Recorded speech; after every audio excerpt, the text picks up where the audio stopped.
So ayan mga kapatid, may papakita lang ako sa inyo anong tawag dito sa uod na ito. Ayan oh. Nakuha ko yan sa isang puno na bulok.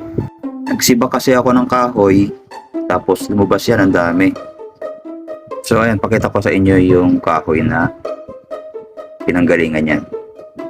Dito natin sila nakuha oh, sa puno na yan. Pinutol natin, lumabas dito. May natira pa nga oh. Ayan, malaki pa yan. Ay, ano yata, oh. Marami pala silang nakalagay dito or nakatira dito. Sa Bisaya, ang tawag ng tatay ko dyan, tamilok. Kinakain yan.